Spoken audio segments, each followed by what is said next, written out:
Thank you. Thank you for bringing us. You come play. Really? Yeah. Hello, sir. Nice to meet you.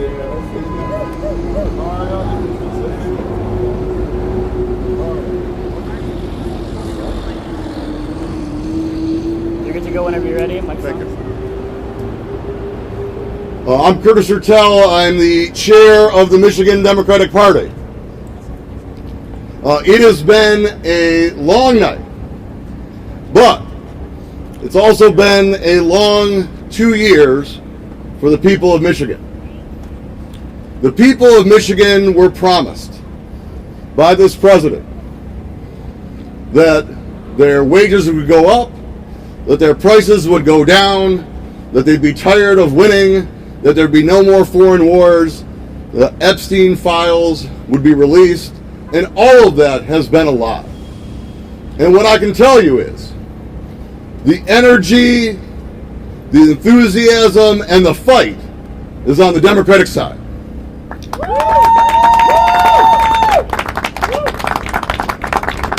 Yesterday was the highest turnout for Democrats in the history of a Michigan primary. And more importantly, over 500,000 more Michiganders voted in the Democratic primary than in the Republican primary.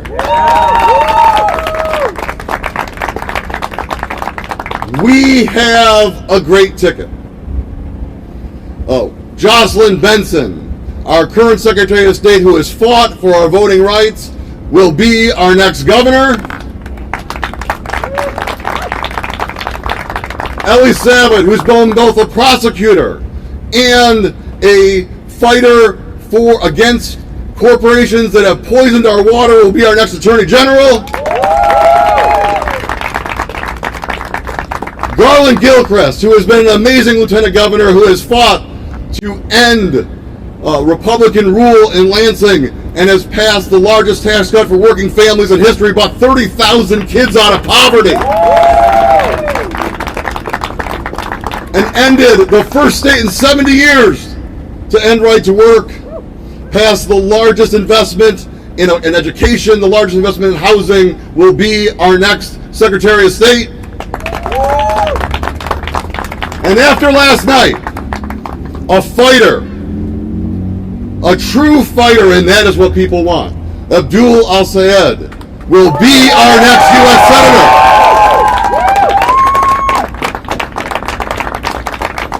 It's been a long campaign across Michigan and a huge turnout of excitement. But what's important is the Democrats are united.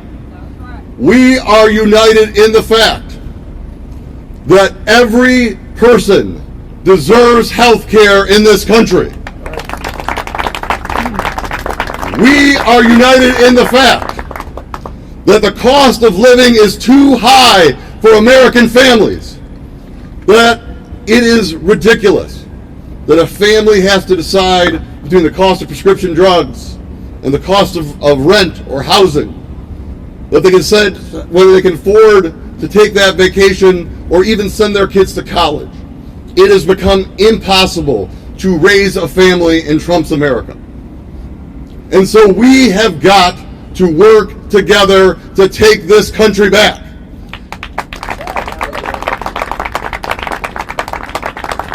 And I can tell you what we need is a fighter and a public servant.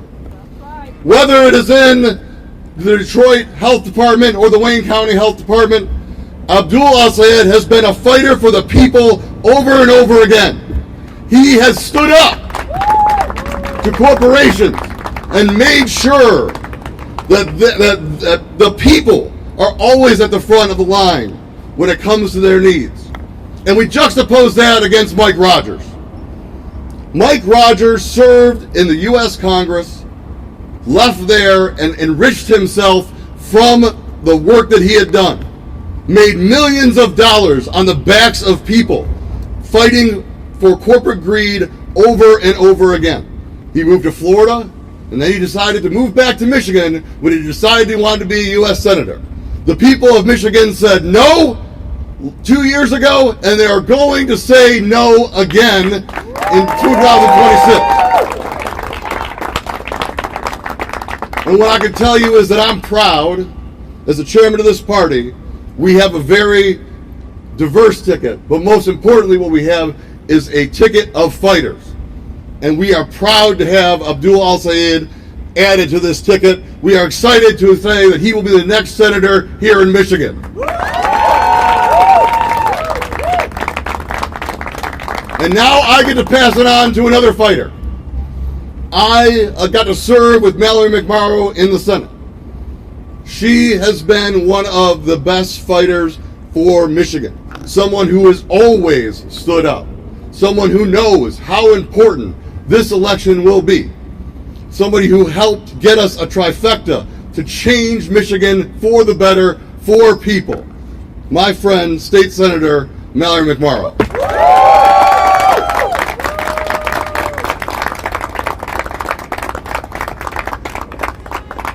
Good morning, Michigan. Good morning.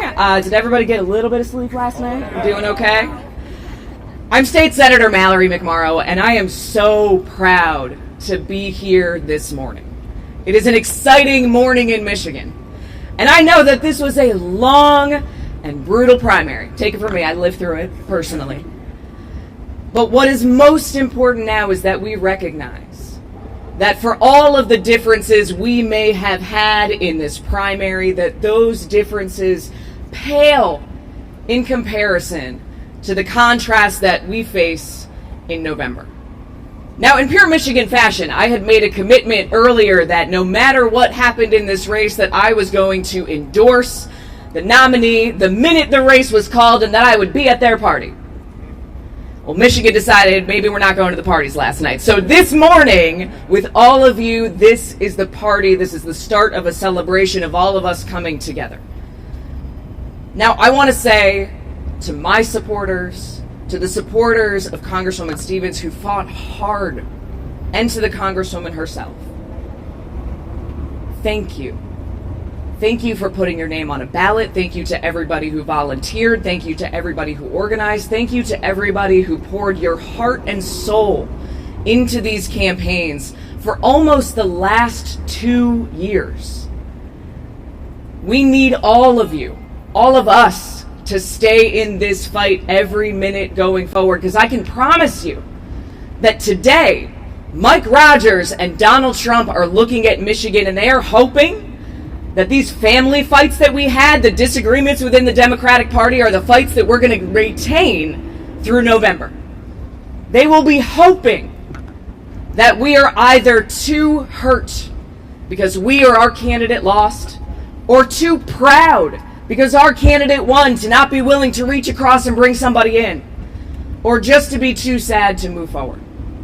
Well, this morning, are we ready to show the rest of the country what Michigan is made of? Are we ready to show the rest of the country what it looks like when Michigan fights and wins? Are we ready to do it alongside a fellow girl parents? And I just want to give a huge amount of credit. I mean, look, this is an ugly business sometimes, and I just got to meet Sarah Abdul, thinking about our girls and the future that it's going to mean for them in this state and in this country. That's why I'm here today. I know that we share a why. I know that we all care about making a better future for our kids. And that is why I could not be more proud to introduce you to now officially the Democratic nominee to become the next United States Senator from the great state of Michigan. Please join me in welcoming Abdul El-Sayed!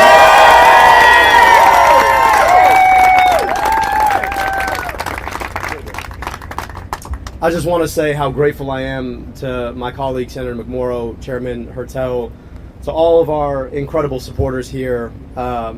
What a race. In the words of Muhammad Ali, we shook up the world. And I want to say, just first and foremost, how grateful I am for the opportunity to participate in democracy. Now, my family immigrated to this country from a place where there is not democracy. You cannot just put your hand up and run. And the ability to do this, to have our voices heard, to select our leaders, it is a gift that sometimes we take for granted. So to have participated means so much. And to my fellow participants, I just want to say how grateful I am to you. Senator McMorrow, you ran an incredible race. You fought to end corporate corruption in our politics. You took on the power of AIPAC. You were willing to speak truth to a level of power that sometimes is unbeatable. And I just want to say thank you and how grateful I am to have your support here today. I cannot wait to see what you do next, and I hope that for as long as I'm in this work, that we can be in this work together. Thank you. To my colleague and friend, Congresswoman Haley Stevens, we shared a great conversation this morning.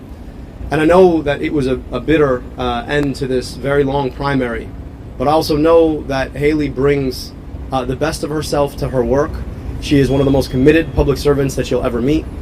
She loves democracy like I love democracy. And whatever differences that we might have had in the primary, they pale in comparison to what unifies us. A recognition that so long as we want to keep our democracy, that democracy better be working for people, and that all of us have to come together to make sure that we never let Mike Rogers see the inside of the U.S. Senate. So, Congresswoman, thank you for your race.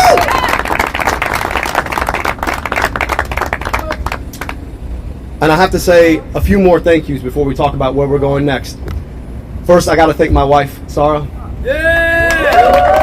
I really, when we decided to jump into this race, I knew that it was going to be tough for me, but I also knew that it was going to be particularly tough on our family. And the fact that she held it down alongside her medical practice, alongside making sure that our daughters didn't experience this without thinking life was just normal. That takes just an extraordinary amount of effort and sacrifice. So I just want to say how grateful I am to you, love, and I'm so honored and thankful that we get to continue this. 20 years on has been a hell of a ride. I owe her a 20th anniversary on our 21st anniversary because we definitely didn't get one of those this year. To my daughters, I know that they're not watching, but you know, I wish this meant I get a little bit more time with you, but give me 3 more months.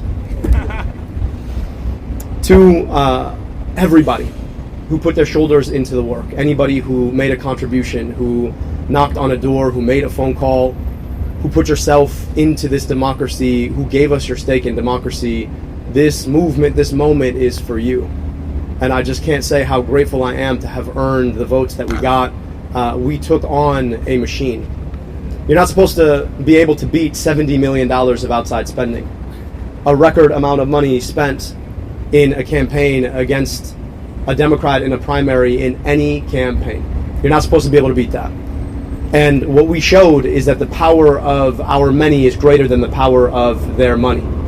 What we showed is that if you're willing to build a movement brick by brick, if you're willing to go and travel your state and have the conversations in rooms big and small, starting in moments when people aren't even paying attention to an election, but are paying attention to the price of gas and the price of groceries and the price of housing and the price of healthcare, that you can build a conversation that builds into a movement that defeats Goliath. This is what you all showed.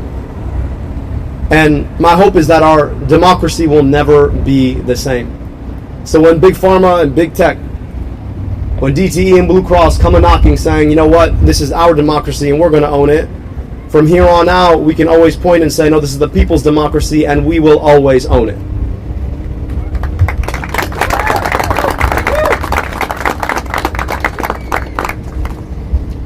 This would not have been possible without the incredible efforts of so many allies and allied organizations. I gotta give a special thank you to my first endorsers. Bernie Sanders, the OG, who came in on day one, put his entire shoulder in the work. I just hope that I can help to carry some of that load in the fight for working people and Medicare for all that he's been carrying for all of this time. To the UAW, the unbeatable, indomitable UAW. As a son of immigrants, son of a father who came to this country to build cars, I gotta say that this is still the best place in the world to make an automobile, and that is because of the fighting UAW, but it's also the best place in the world to build a family because of the fighting UAW. And our work is about making sure that the folks who want to sell our democracy off to corporations and special interests don't get to take that away, and I stand in lockstep with our UAW sisters and brothers. To the AFT, the National Nurses United, the AFGE, the AAUP, thank you so much for your work. To all of the advocacy organizations who made this possible on the ground. Folks like the PCCC and Move On, folks like the Working Families Party, all of the constituency organizations who knocked on doors and made phone calls, thank you so much for putting your shoulder into the work.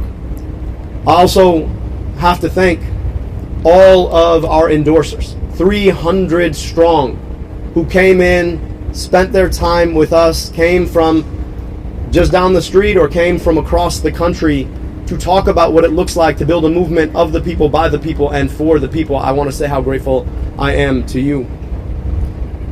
We built this campaign brick by brick. Back in April, I remember talking to a room of 5 people in a discussion that most people will never clock, but it was an opportunity for us to share a honest conversation about pain and about purpose. And I've been able to have 500 more of those discussions over the past 15 months. I trained to be a doctor, and the single most important moment that makes a clinical encounter is that moment that somebody shares their pain with you, believing that you could do something about it. I don't practice medicine, as has been well documented by all of you. But I hope that I get to practice that part of things. And I've been able to practice it, but it requires people being willing to share their pain with you so that you can do something about it. That is a moment, a piece of vulnerability people give you because they believe that you can actually fix it. It's an investment, sure, in a campaign, but it more is an investment in democracy. And as we traveled our state, we were in living rooms in Lansing, VFW halls in Escanaba, basements in Grand Rapids, churches in Detroit. I got to meet so many of you, Michigan, so many. And you shared both what caused pain, but also what brought purpose. And we forged a movement out of that to get money out of politics, put money back in pockets, and pass Medicare for all to guarantee health care in this country.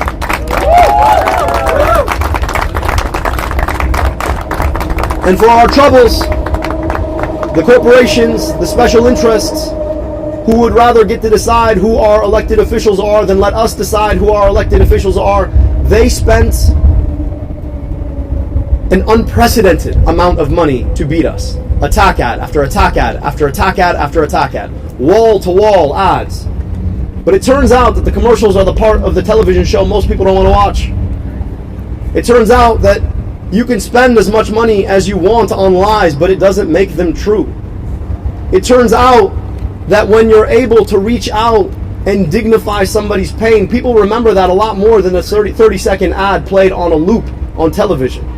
And it turns out that when the people want something in this democracy of ours, the people can get that thing if we're willing to do the work of that. And that's exactly what Michiganders up and down the state showed. 12,000 volunteers knocking nearly 10,000 doors a day to defeat an unprecedented amount of outside money, $70 million. But right now, as bitter and as divisive and as cynical as the campaign against us might have been, I want us to realize that there is so much more that unites us now. Because the campaign that Mike Rogers and Donald Trump and their GOP MAGA allies are launching is already more bitter. All you got to do is look at the ads you're already watching on TV, started today. You know, they think that you want to use my whole name against me. Mike, listen, man, if you can't say the name, it's Abdurrahman, keep the name out your damn mouth. I'll be happy to give you lessons.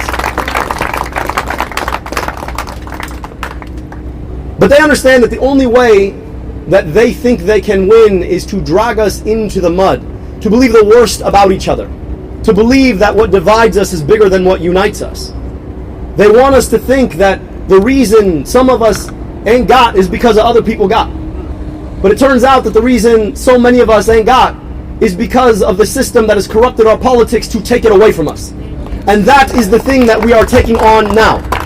That movement to get money out of politics, put money in your pocket, pass Medicare for all, it is a big movement.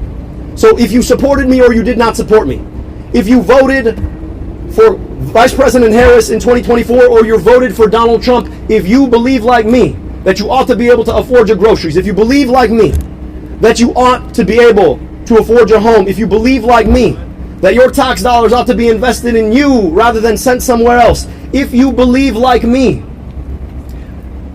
that a government of the people, by the people, and for the people is our birthright in this country, if you believe like me that we have a responsibility to stand up and walk with our unions so that everybody has collective bargaining rights in this country, if you believe like me that you ought to have the guarantee of good health care in this country without some corporation trying to tell you what you cannot have and should not fight for, I hope that you'll join this movement now.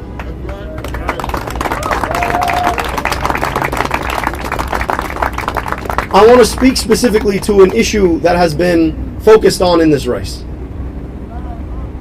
To my Jewish American sisters and brothers, one of the most indelible memories of this campaign will have been the opportunity to break bread with you at Seder, to worship with you at Shul, to be embraced by you. And listening to sisters and brothers who said, I want to join this movement because AIPAC doesn't speak for me. Because I understand that self-determination for one people does not require the quenching of self-determination for another people. That unless all of us are free, none of us are free. I want to tell you the great gift that you've given me. And to all of my sisters and brothers of the Jewish faith, or any faith at all, or no faith at all, I want you to know that my commitment to your safety, my commitment to Jewish safety, is the same commitment that I have to the safety of my own daughters. Because if there is one question of a political philosophy that ought to animate us all, is what would we build, what would we do if we treated all of our kids like they were all of our kids? How would we spend our money? Where would we put our investment? How would we embrace one another? What kind of schools would we build? What kind of health care would we offer? What kind of jobs would we protect? And I say this because there could not be a greater contrast between that philosophy and the cynicism of Mike Rogers. See, Mike's a guy who spent 14 years in Congress with one goal: to figure out how to cash out the day he left. And guess what he did? As soon as he left Congress, after having taken corporate check after corporate check after corporate check to empower the corporations to pick your pockets, he went and he cashed out. Not in Michigan. No, winters are too cold for him. He's got thin skin after all. He went to Florida. So, Mike, if you want to be a Florida man, go be a Florida man. If you want to golf in Florida, go golf in Florida. But I promise you in November, we are going to send you back to Florida.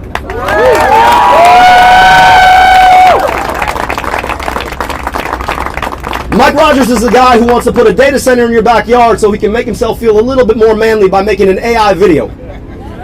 Mike Rogers is the guy who has never shied away from a DTE check so he could turn his face in the direction of Florida. Mike Rogers is a guy who will do anything Blue Cross Blue Shield wants him to do, including raise your rates. Mike Rogers is a guy who introduced legislation to increase the flow of opioids. He did that while I was in high school. Mike Rogers is a guy whose politics and vision and perspective are old. Mike Rogers is a guy who has never shied away from a corporation he could do a favor for. Mike Rogers is a guy who, believe it or not, went back to Florida so he could lick every single boot Donald Trump owns to beg for his endorsement. I'm so sorry. If you want a senator who's going to lick some boots, fine, go vote for Mike Rogers. But if you want a senator who's going to stand up to Donald Trump, then you've got your option right here. And what's funny about Mike Rogers is that he's like the worst of all versions of the Republican Party, right? He's the worst of the neocon version. I mean, he was in the House during the entirety of the Iraq War. He left because he got tired of it. And then he swore up and down he could never support Donald Trump until, of course, he was licking Donald Trump's boots. So now he carries the burden of both of those things. Is he MAGA? Is he neocon? Nah, man, he's just a corporate sellout. So I'm going to say right here, I know you're going to say no because you're a coward. 5 debates, all right? If you're willing to stand with me and have a conversation, you and I both know that you will wither in front of your own crimes. But I'm going to make sure Michiganders know about them. Because at the time we're done, you are not going to have safe quarter from people holding you accountable to what you've done for them here in Michigan. We will send you back to Florida where you belong. 5 debates. I'm hoping for an answer today. It's going to be a lot of fun, my guy. But I want to finish here because it's not about Mike Rogers. It's not even about Donald Trump. It is about who we are as a country. I worked in that building right there. In fact, you could see the window of my former office. And there are moments I had to pinch myself because my story in America is about as unlikely as it gets, but for an accident of history that allows my dad to immigrate to Detroit to go to Wayne State University. I was supposed to be a cab driver in Egypt, like my cousins. I would spend a lot of my childhood summers in Egypt. I'd spend them there with a front row seat to what my life should have been. Except for I got to be born in America, where I got vaccinated against diseases that killed an aunt and uncle I never got to meet. They died before their first birthday. I got to go to amazing public schools, an incredible public university. I got my medical education paid for by a public agency at the NIH. That's what America gave me. Now, the crazy thing is I grew up not 20 minutes from here. And in traveling 20 minutes, I travel a 10-year life expectancy gap. I got to meet kids who never got the opportunities I got, despite the fact that their families had been here far longer than me. I know what America gave me, but I also know what America continues to deny too many of her own children. And a lot of my work in that building right there was about trying to address exactly that. And I kept running up against one thing: the kind of politics that tell us that we cannot invest in those children because we should be sending their money to deny rights to other children abroad. A politics that tells us that the corporations should do what they can and the rest of us do what we must. A politics that tells us that our democracy is there for the taking if you have enough money to take it. And so when the opportunity to run for U.S. Senate came up, I realized that this was a fight not just against Mike Rogers and Donald Trump. It was a fight for the kind of America that can give what I had to all of her children. That is the work in front of us. This country of ours, this America of ours, is more than a flag. It's more than a set of colors. If you're a patriot, then you better fight for an America that is America for all of her kids. That's what this is about. Building a movement to take our democracy back, to serve the people who absolutely deserve the best of what America has to offer them. That's the commitment all of us are making. So whether you voted for me or voted for my opponent or didn't vote at all, we're inviting you to that movement to get money out of politics so we can put money back in pockets and finally guarantee the promise of health care through Medicare for all. And I am so honored for all of the folks who've already invested, to all the folks who haven't. I cannot wait to meet you, and let's go win in November.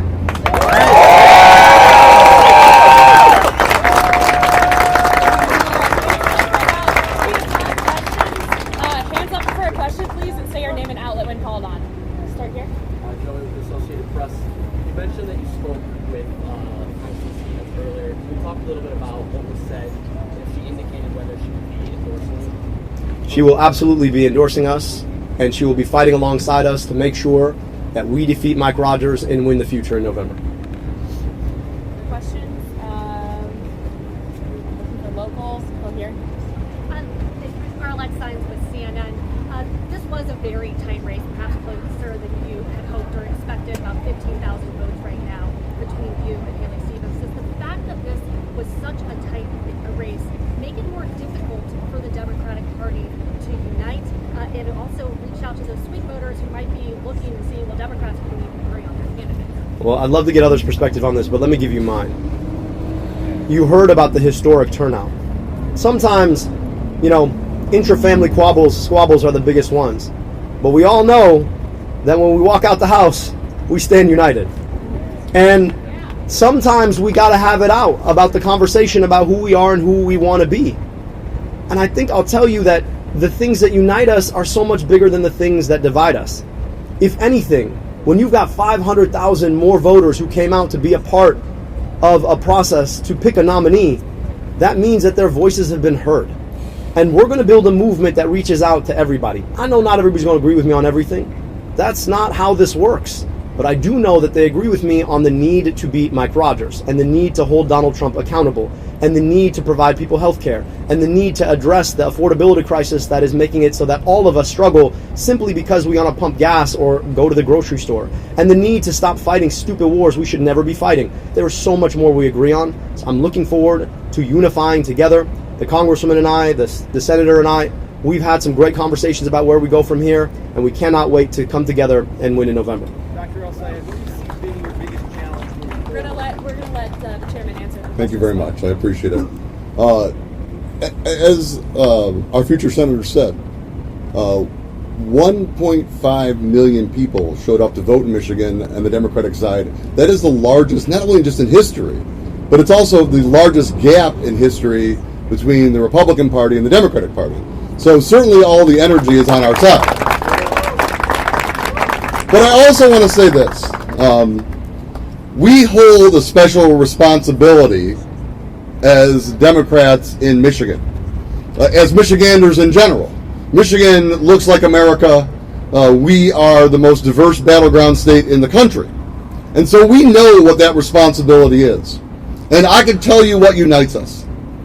We as Democrats believe that every person should have access to health care.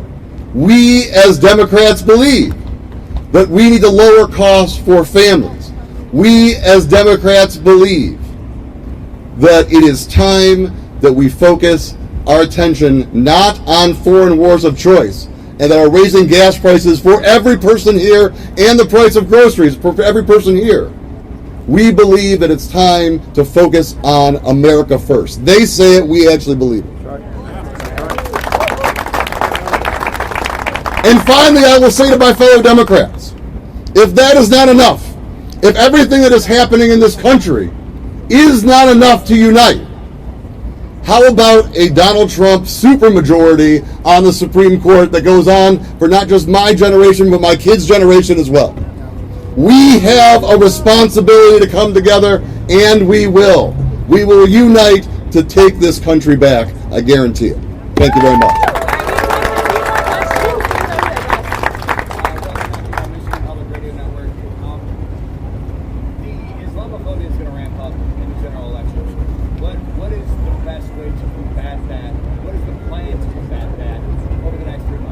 Wes, I really appreciate the question. You're right. That's the only play they got.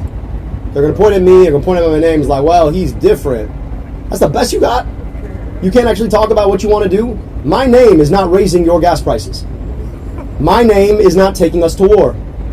My name is not the reason you can't afford your groceries. You know what it is? They're BS policies. So you can point to my name all he wants. But I'll also tell you this. I've been in Abdul in Michigan my whole life. This is like the best place in the world to be Abdul. You know why?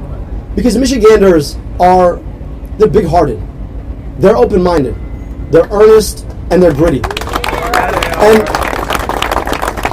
Michiganders are sick and tired of BS politics coming in to divide us when there's so much more we can unite to actually guarantee if we're willing to come together around it. So if all Mike Rogers got is that his name is Abdul and my name is Mike, you're going to be surprised how many people will be like, yeah, but that's the Abdul who wants to bring down the price of my groceries and gas and stop us sending money abroad and make sure that I got health care. So yeah, I like that Abdul over your Mike from Florida. That's right. CBS. Doctor, thank you.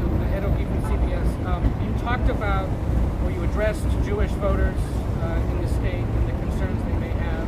You were asked about Islamophobia. You know that the Republicans and others will seize on one other thing, and that is things you've said in the past. One of them back in April, after the attack on the synagogue here in Michigan. You gave a statement about what had happened, and among other things, and this is what's being seized on, you said, hurt people.